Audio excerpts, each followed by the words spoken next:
In this video, I'll be showing you how to fix apps not opening on your Android device. It's a very simple method, so if you find this video helpful, be sure to drop a like and subscribe. But anyways, getting into it, all you really want to go ahead and do once you're on your phone is go to your settings. So all you got to do is swipe up, go and find the settings application, which in my instance is right here.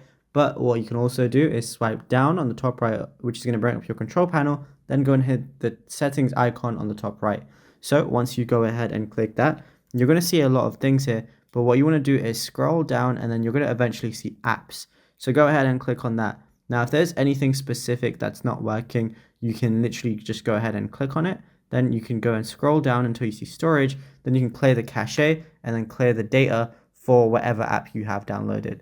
But what you also want to do is scroll down. Let's say it's happening to a lot of your things. Go over and find Google Play services.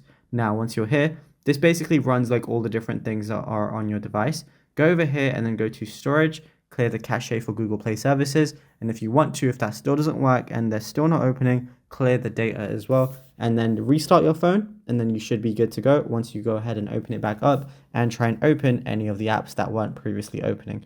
But it's as simple as that. Now, if you found this video helpful, be sure to drop a like and subscribe. And also let us know in the comments what more tutorials you want from this channel in the future.